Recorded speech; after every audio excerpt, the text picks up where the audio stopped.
नमस्कार, देशोन्नतीच्या सुपर 50 मध्ये मी ऐश्वर्या आणि मी साक्षी आपलं स्वागत करतो।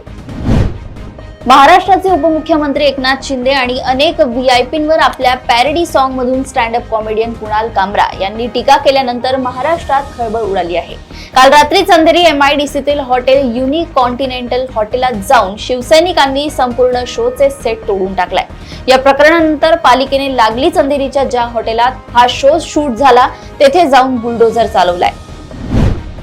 मुख्यमंत्री देवेंद्र फडणवीस यांचा काल पुणे दौरा होता। मुख्यमंत्र्यांच्या ताफ्याला अडथळा होऊ नये म्हणून पोलिसांनी अँब्युलन्सला वाट मोकळी करून दिली नाही, असा दावा राष्ट्रवादी काँग्रेस शरदचंद्र पवार गटाच्या नेत्यांनी केलाय।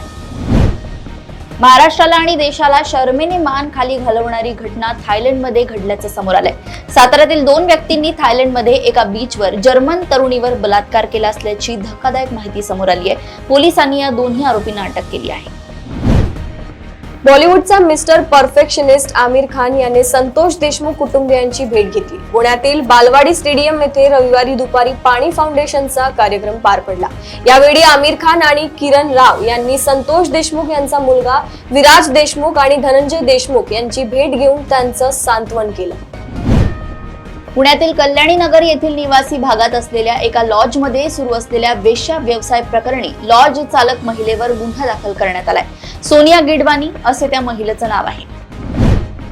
रायगड जिल्ह्यातील कुडगाव येथे असणारा बोगस डॉक्टर शंकर कुंभार याने गर्भवती असलेल्या महिलेस गर्भपात होण्यासाठी बेकायदेशीररित्या गर्भपात व्हावा यासाठी काही गोळ्या चुकीच्या पद्धतीने दिल्या। मात्र त्या गोळ्यांचा गर्भवती महिलेवर विपरीत परिणाम होत प्रचंड प्रमाणात रक्तस्राव होत तिची प्रकृती चिंताजनक झाली। या महिलेला श्रीवर्धन येथील ग्रामीण रुग्णालयात उपचारासाठी दाखल करण्यात आले असून बोगस डॉक्टर शंकर कुंभार याच्या विरोधात श्रीवर्धन तालुका वैद्यकीय अधिकारी डॉक्टर संतोष नारायणकर यांनी दिघी सागरी पोलीस ठाण्यात तक्रार दाखल केली आहे। उल्हासनगरमध्ये पोलीस एका शाळेत विद्यार्थिनींना गुड टच बॅड टचचे धडे द्यायला गेले होते। ते ऐकून एका चिमुकलीला आपला बाप आपल्यासोबत दुष्कर्म करत असल्याचं उमगलं आणि तिनं याबाबत शिक्षिकेला सांगितले। या प्रकरणी पोलिसांनी या नराधम बापावर पॉक्सो कायद्यांतर्गत गुन्हा दाखल करत त्याला बेड्या ठोकले आहे। अहिल्यानगर जिल्ह्यातील भटक्यांची पंढरी समजल्या जाणाऱ्या मढी येथील कानिफनाथ यात्रेत वैदू समाजाची जाण पंचायत बसवण्यापासून अन्नीसच्या कार्यकर्ता कोमल वर्दे या एकट्या महिलेने रोखली। त्यांनी हजारोंचा समुदाय पळवून लावला। त्यांच्या या धाडसाचे कौतुक होत आहे। मुंबईतील विद्या विहार परिसरातील एका बहुमजली निवासी इमारतीला आज पहाटे भीषण आग लागल्याची घटना समोर आली आहे। या आगीत भाजल्याने एका सुरक्षा रक्षकाचा मृत्यू झाला असून अन्य 1 जण जखमी असल्याची माहिती महापालिकेने दिली आहे। घोडाझरी अभयारण्याची स्थापना 31 जानेवारी 2018 रोजी झाली। या बाबीस आता 7 वर्षांचा कालावधी झाला आहे। या अभयारण्यासाठी 2 वन्यजीव कार्यालयांची निर्मिती प्रस्तावित करण्यात आली आहे। मात्र या वन्यजीव कार्यालय निर्मितीकडे शासनाचे दुर्लक्षच होत असल्याचे दिसून येत आहे। महाराष्ट्र विधानसभेचे अर्थसंकल्पीय अधिवेशन सुरू आहे। विविध मुद्द्यांवरून सत्ताधारी आणि विरोधक आमने सामने आल्याचं पाहायला मिळतंय। एका बाजूला आरोप प्रत्यारोपांच्या फैरी झडत असताना दुसरीकडे मात्र विधानसभेने एक महत्त्वाचा ठराव एकमताने मंजूर केला आहे। अमरावती जिल्हा शल्य चिकित्सक कार्यालयाअंतर्गत येणाऱ्या जिल्हा रुग्णालय, उपजिल्हा रुग्णालय, ग्रामीण रुग्णालय तसेच महिला व बाल रुग्णालयातील रिक्त पदांचा गुंता गेल्या अनेक वर्षांपासून सुटलेला नाही। या रुग्णालयात क्लास 1 डॉक्टरांची 46 पदे मंजूर असून त्यातील 22 पदे रिक्त आहेत। त्यामुळे उपचारासाठी येणाऱ्या रुग्णांना चांगली आरोग्य सेवा कशी मिळणार असा प्रश्न उपस्थित होत आहे। तुम्ही एका खोक्याबाईचे काय घेऊन बसला आहात? सर्व विधानसभा खोक्याबाईंची आहे अशा शब्दात राज ठाकरे यांनी महायुतीला टोला लगावला होता। आता यानंतर तुम्ही कधी निवडून आलाय का असं म्हणत अजित पवार यांनी मनसेच्या निवडणुकांतील अपयशावर बोट ठेवलंय। महाराष्ट्रातून मध्य प्रदेशात देवदर्शनासाठी गेलेल्या डॉक्टरांच्या गाडीला भीषण अपघात झालाय। या अपघातामध्ये 2 डॉक्टर बहिणींचा दुर्दैवी मृत्यू झाला। मध्य प्रदेशातील शिवपुरी येथील झालेल्या या अपघातात डॉक्टर तन्वी आचार्य यांच्या घटनास्थळीच मृत्यू झाला, तर गंभीर जखमी असलेल्या डॉक्टर नीलम पंडित यांनी रुग्णालयात उपचारादरम्यान अखेरचा श्वास घेतला। गुढीपाडव्याच्या इंडिया यामाहा मोटर सुद्धा या भागातील ग्राहकांसाठी आणलेल्या खास ऑफर्सच्या साथीने या उत्सवात सहभागी होत आहे। या पवित्र दिवशी यामाहाच्या खास डील्समुळे लोकप्रिय 150 सीसी FZ मॉडेल रेंज व 125 सीसी FI हायब्रिड स्कूटर्सवर आकर्षक लाभ मिळणार आहे। यामुळे ड्रीम मशीनवर स्वार होत तिला घरी आणण्याची ही अगदी योग्य वेळ आहे।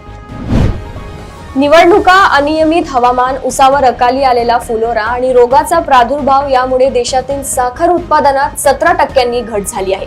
महाराष्ट्रातील साखर उत्पादन 25 ते 30% घटले आहे। मागील आर्थिक वर्षातील देशातील 290 लाख मेट्रिक टनाच्या तुलनेत यंदा 241 लाख मेट्रिक टन उत्पादन झाले आहे। अनुसूचित जमाती प्रमाणपत्र तपासणी समिती किनवट मुख्यालय छत्रपती संभाजीनगर यांनी तब्बल 9 जणांच्या कास्ट व्हॅलिडिटी रद्द केल्या आहे। या सर्व कास्ट व्हॅलिडिटी मनेर वारलू या अनुसूचित जमातीच्या आहेत। समितीने हा निर्णय 13 मार्च 2025 रोजी घेऊन आदेश पारित केलाय। या निर्णयाने राज्यभरात खळबळ उडाली असून बनावट जात प्रमाणपत्र व बनावट जात वैधता प्राप्त करणाऱ्यांचे धाबे दणाणले आहेत। पुणे जिल्ह्यातील शिरूर तालुक्यात नवारे तडेगाव ढमढेरे रस्त्यावर भीषण अपघाताची घटना घडली आहे। या घटनेत एकाच कुटुंबातील 3 जणांचा मृत्यू झाल्याने हळहळ व्यक्त केली जात आहे। कुटुंबातील महिलेचा जीव बचावला आहे, पण या महिलेने आपला पती आणि मुलीला या अपघातात गमावले आहे। या घटनेनंतर संपूर्ण शिरूर तालुक्यात शोककळा पसरली आहे। सोमवारी महाल हंसापुरीत झालेल्या दंगल आणि जाळपोळीच्या घटनेचा कथित सूत्रधार फहीम खान शमीम खानच्या घरावर अखेर नागपूर महानगरपालिका प्रशासनाचा बुलडोझर चालला आहे। यशोधरानगर येथील संजय बाग कॉलनीतील घरात त्याने अनधिकृत बांधकाम केल्याची बाब समोर आली होती व मनपा प्रशासनाने त्याला नोटीस बजावली होती। वेगवेगळ्या अडचणीत सापडलेल्या सामान्य लोकांनी डायल 112 या हेल्पलाईन क्रमांकावर मदतीसाठी कॉल केला। 2024 या वर्षात 17,25,000 लोकांनी या हेल्पलाईनवर कॉल केलाय। जालना जिल्ह्यातील भोकरदन तालुक्यातील आलापूर शिवारात उभ्या पिकाला भीषण आग लागल्याची घटना घडली आहे। या आगीत तब्बल 15 एकर क्षेत्रातील मका आणि गव्हाचं पीक जळून खाक झालंय। विजेच्या तारांचा स्पर्श झाल्यानं ही आग लागल्याची प्राथमिक माहिती आहे। उत्तर प्रदेशातील महू जिल्ह्यातील अलीनगर येथे खून आणि खुनाचा प्रयत्न करणाऱ्या संशयिताला नाशिक पोलिसांच्या मदतीने उत्तर प्रदेशच्या पोलिसांनी अटक केली आहे। सतेंद्र महेंद्र खरवार असे अटक केलेल्या संशयिताचे नाव आहे। सतेंद्र खरवार याच्यावर उत्तर प्रदेशात अनेक पोलीस स्टेशनमध्ये 9 गंभीर स्वरूपाचे गुन्हे दाखल असल्याची माहिती पोलिसांनी दिली आहे। एक मोठी बातमी समोर येत आहे। सूत्रांकडून मिळालेल्या माहितीनुसार प्रशांत कोरटकरला अटक करण्यात आली आहे। त्याला तेलंगणातून अटक केल्याची माहिती सूत्रांकडून प्राप्त झाली आहे। छत्रपती शिवाजी महाराज यांच्याबद्दल वादग्रस्त वक्तव्य करणाऱ्या कोरटकरला अटक केल्याची माहिती आहे। अकोला जिल्ह्यातील अकोट बाजार समिती अंतर्गत येणाऱ्या भारतीय कापूस महामंडळ अर्थात CCIच्या कापूस खरेदी केंद्रांवर 50 कोटींचा भ्रष्टाचार झाल्याचा गंभीर आरोप करण्यात आलाय। वर्ष 2024 ते 25च्या हंगामामध्ये कापूस मधून निघणाऱ्या रुईमध्ये अनियमितता करून हा भ्रष्टाचार करण्यात आला होता। विधानसभा उपाध्यक्ष पदाचा निवडणूक कार्यक्रम जाहीर झालाय। मंगळवार 25 मार्च पर्यंत अर्ज दाखल करता येणार आहेत। त्यानंतर 26 तारखेला उपाध्यक्षांची निवड होणार आहे। महायुतीत नेमकं कोणत्या पक्षाला आणि कोणत्या नेत्याला विधानसभा उपाध्यक्ष पद मिळते हे पाहणं महत्त्वाचं ठरणार आहे। भाजप खासदारांनी रविवारी एक अजब दावा केलाय। या दाव्याची जोरदार चर्चा होत आहे। माध्यमांशी संवाद साधताना भाजप खासदार म्हणाले की सरकार जर देशी दारू बनवण्याची परवानगी देते, ज्यात शेतकऱ्यांच्या उत्पादनाचा समावेश केला जाईल, तर त्यांचे उत्पन्न तिप्पट होईल। या खासदारांनी पुढे असाही दावा केला की यामुळे बनावट दारू बनवण्यावर प्रतिबंध लागेल आणि त्यामुळे होणारे मृत्यूही थांबतील। उत्तर प्रदेशातील मेरठ हत्याकांडातील आरोपी मुस्कान आणि साहिल हे दोघेही 14 दिवसांच्या न्यायालयीन कोठडीत आहेत। दोघांनी आपली बाजू मांडण्यासाठी सरकारी वकिलाची मागणी केली आहे। यासोबतच मुस्कानची गर्भधारणा चाचणीही केली जाणार असल्याची माहिती आहे। कुणाल कामराच्या गाण्यावरून सुरू असलेल्या वादावर सपाच्या खासदार जया बच्चन यांनी देखील भाष्य केले आहे। तुम्ही शिवसेना तोडली तेव्हा बाळासाहेबांचा अपमान झाला नाही का, असा सवाल करत खासदार जया बच्चन यांनी उपमुख्यमंत्री एकनाथ शिंदे यांच्यावर हल्लाबोल केलाय। उत्तराखंडचे मुख्यमंत्री पुष्कर सिंग धामी यांनी त्यांच्या कार्यकाळाची 3 वर्षे पूर्ण झाल्यानिमित्त विद्यार्थी, युवक आणि कंत्राटी कर्मचाऱ्यांसाठी 3 मोठ्या घोषणा केल्या। यात स्पर्धा परीक्षांची तयारी करणारे आणि पदवीचे शिक्षण घेणाऱ्या विद्यार्थ्यांना आर्थिक मदत, रोजगाराभिमुख कौशल्यांना चालना देण्यासाठी उच्चस्तरीय समिती तसेच कंत्राटी कर्मचाऱ्यांच्या नियमित नियुक्तीसाठी ठोस धोरण आखण्याची घोषणा केली आहे. तेलंगणाच्या हैदराबादमध्ये धावत्या ट्रेनमध्ये तरुणीवर बलात्काराचा प्रयत्न करण्यात आला. स्वतःला वाचवण्यासाठी तरुणीने चालत्या ट्रेनमधून उडी मारली. धावत्या ट्रेनमधून पडल्याने तरुणी जबर जखमी झाली असून तिच्यावर रुग्णालयात उपचार सुरू आहेत. आरोपीच्या शोधासाठी पोलिसांकडून तपास सुरू करण्यात आल्याची माहिती पोलिसांनी दिली. देहरादून हरिद्वार महामार्गावरील लच्छीवाला टोल नाक्यावर भयंकर अपघात घडला. घटनेचा व्हिडिओ सीसीटीव्ही मध्ये कैद झाला असून एका भरधाव डंपरने टोल नाक्यावर रांगेत असलेल्या काही गाड्यांना अक्षरशः चिरडले आहे. देहरादून हरिद्वार राष्ट्रीय महामार्गावर हा अपघात झालाय. यात 2 जणांचा जागीच मृत्यू झालाय.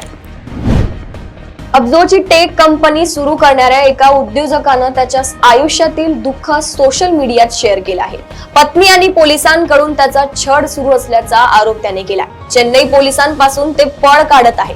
पत्नीने त्यांचा विश्वासघात केल्याचं बोललं जात आहे. याबाबतचे काही पुरावेही त्यांनी उघड केले आहेत, ज्यात त्यांची पत्नी परपुरुषाला कॉन्डोम आणण्यासाठी सांगत असल्याचंही चॅट समोर आली आहे. राज्यसभेत सोमवारी कर्नाटक सरकारच्या मुस्लिम आरक्षणावरून बराच गदारोळ झालाय. संसदीय कामकाज मंत्री किरेन रिजिजू यांनी कर्नाटक सरकारने मुस्लिम आरक्षण देण्याचा मुद्दा उपस्थित केला. यावेळी सभागृह नेते JP नड्डा यांनी हे आरक्षण घटनेच्या तत्वांचे उल्लंघन असल्याचे म्हटले आहे. तर याला प्रत्युत्तर देताना विरोधी पक्षनेते खरगे यांनी आरक्षण कोणीही रद्द करू शकत नाही असे ठणकावून सांगितले. काँग्रेस नेते आणि लोकसभेतील विरोधी पक्षनेते राहुल गांधी सोमवारी इंडिया आघाडीच्या विद्यार्थी संघटनांच्या निर्देशनात सामील होण्यासाठी जंतर मंतरवर पोहोचले. यावेळी विद्यार्थ्यांना संबोधित करताना त्यांनी राष्ट्रीय स्वयंसेवक संघावर जोरदार निशाणा साधलाय. RSS शिक्षण व्यवस्था उद्ध्वस्त करण्याच्या विचारात आहे अशी घणाघाती टीका त्यांनी केली. दिल्ली हायकोर्टाच्या न्यायमूर्तींच्या जळालेल्या घरात पोत्यांमध्ये अर्धवट जळालेल्या नोट्या सापडल्याने खळबळ उडालेली असतानाच आता न्यायालयाच्या जज आणि वकिलांनी मिळून रेल्वे नुकसान भरपाईचे करोडो रुपये हडपल्याचे प्रकरण समोर आले आहे. या प्रकरणी ईडीने छापेमारी केल्याने आता न्याय व्यवस्थेवर सामान्यांनी विश्वास कसा ठेवायचा असा प्रश्न उपस्थित होऊ लागलाय. इस्रायलने गाझामध्ये नव्याने हल्ले सुरू केल्यापासून आतापर्यंत 700हून अधिक पॅलेस्टाईनी ठार झाले आहेत. इस्रायलच्या लष्कराने सोमवारी गाझामधील नासेर हॉस्पिटलवर हल्ला करून हमासचा मोरका इस्माईल बारमोहसह 2 जणांचा बळी घेतला होता. गाझाच्या सरकारी मीडिया कार्यालयाने मृतांचा आकडा 61,700 पेक्षा जास्त असल्याचे सांगितले असून ढिगाऱ्याखाली बेपत्ता हजारो पॅलेस्टिनींचा मृत्यू झाल्याची भीती व्यक्त केली जात आहे. अमेरिका सातत्याने परदेशी विद्यार्थ्यांचा व्हिसा नाकारत आहे. गेल्या दशकभरात पहिल्यांदाच इतक्या मोठ्या प्रमाणात अमेरिकेने विद्यार्थ्यांचे व्हिसासाठीचे अर्ज नाकारले आहेत. ऑक्टोबर 2023 ते सप्टेंबर 2024 दरम्यान अमेरिकेने सर्व देशांमधून आलेल्या 41% विद्यार्थ्यांचे व्हिसा अर्ज नाकारले आहेत. इस्रायल हा भारताचा मित्र असला तरी तो सध्या भारतासाठी डोकेदुखी ठरला आहे. आपले ठिकाण लपवण्यासाठी इस्रायल GPS सिस्टीमवर एका मागोमाग 1000 हल्ले करत आहे. परंतु त्याचा फटका भारताला अमृतसर, जम्मू काश्मीर सारख्या अत्यंत संवेदनशील असलेल्या भारत-पाक सीमेवर जाणवू लागला आहे. डोनाल्ड ट्रम्प यांनी येमेनमध्ये आश्रयास असणाऱ्या हुती बंडखोरांचा समूळ नायनाट करण्याचा इशारा दिलाय. या पार्श्वभूमीवर गेल्या काही दिवसांमध्ये अमेरिकेकडून येमेनच्या वेगवेगळ्या भागांमध्ये हवाई हल्ले सुरू करण्यात आले आहेत. या हल्ल्यांमध्ये हुती बंडखोरांना लक्ष्य करत असल्याचा दावा अमेरिकेकडून करण्यात आलाय. मात्र यात अनेक निरपराध नागरिकांचाही बळी जात असल्याचं दिसून येत आहे. एकीकडे अमेझॉनच्या मालकाच्या ग्रँड लग्नाची चर्चा सगळीकडे सुरू असतानाच एक नवीन जोडपे चर्चेत आले आहे. प्रसिद्ध गोल्फर टायगर वुड्स आणि दुसरी अमेरिकेचे राष्ट्राध्यक्ष डोनाल्ड ट्रम्प यांची एक सून व्हेनेसा ट्रम्प. टायगर वुड्सने त्यांचे रोमॅन्टिक फोटो पोस्ट करून याची माहिती दिली आहे. सिन्नर तालुक्यातील कोळगावमाळ येथील जिल्हा परिषद प्राथमिक शाळेतील पहिलीच्या वर्गातील विद्यार्थ्यांनी आधुनिक तंत्रज्ञानाचा वापर करून कोडिंगची कास धरली आहे. स्कॅच ज्युनियर या ऍप्लिकेशनचा वापर करून त्यांनी स्वतः छोटे प्रोग्राम तयार केले असून त्यामध्ये आकर्षक अॅनिमेशन आणि साधे गेम्स विकसित केले आहेत. सावित्रीबाई फुले पुणे विद्यापीठाचा प्लेसमेंट सेल येत्या 3 महिन्यात सर्व सोयी सुविधांनी कार्यान्वित होणार असून त्यासाठी स्वतंत्र मनुष्यबळाची नेमणूक करण्यात येईल, अशी माहिती सावित्रीबाई फुले पुणे विद्यापीठाचे कुलगुरू डॉक्टर सुरेश गोसावी यांनी दिली. विद्यापीठाचा प्लेसमेंट सेल बंद अवस्थेत असल्याचे तसेच विद्यार्थ्यांना प्रमाणपत्र मिळवताना अडचण येत असल्याचे अधिसभा सदस्यांनी सभागृहाच्या निर्देशनास आणून दिले. समाज कल्याण आयुक्तालयाकडून घेण्यात आलेल्या वर्ग 3 संवर्गातील परीक्षेची उत्तर तालिका आज सोमवारपासून उमेदवारांना उपलब्ध करून देण्यात येणार आहे. या उत्तर तालिकेबाबत काही आक्षेप सूचना असल्यास नोंदवण्याचे आवाहन समाज कल्याण आयुक्तालयाकडून करण्यात आले. विद्यापीठ अनुदान आयोगाची मान्यता घेतल्याखेरीज कोणतीही शैक्षणिक संस्था किंवा विद्यापीठ पदवी अभ्यासक्रम चालवत असेल तर अशा बोगस पदव्या आणि विद्यापीठे यांच्यापासून विद्यार्थ्यांनी सावध राहायला हवे, असा इशारा विद्यापीठ अनुदान आयोगाने म्हणजेच UGCने दिला आहे. विद्यार्थ्यांना असे अभ्यासक्रम चालवणाऱ्या संस्था आढळल्यास तातडीने कळवावे, असे आवाहनही UGCने केले आहे. मुंबई इंडियन्सला पहिल्या सामन्यात चेन्नईकडून पराभव पत्करावा लागला, पण त्यानंतरही मुंबई इंडियन्सच्या संघाने एक खास पुरस्कार आपल्या खेळाडूला दिल्याचे पाहायला मिळाले. सामना संपल्यावर संघाच्या मालकीण नीता अंबानी या ड्रेसिंग रूम मध्ये आल्या व त्यांनी विघ्नेशला पुरस्कार जाहीर केला.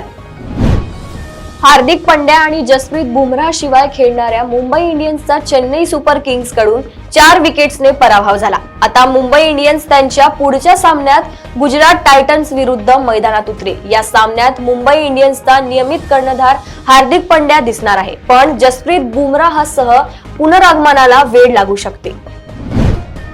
बांगलादेशचा माजी कर्णधार तमीम इक्बालला हृदयविकाराचा झटका आला आहे. खरं तर सामना खेळत असताना तमीम इक्बालला हृदयविकाराचा झटका आला. त्यानंतर त्याला रुग्णालयात दाखल करण्यात आले.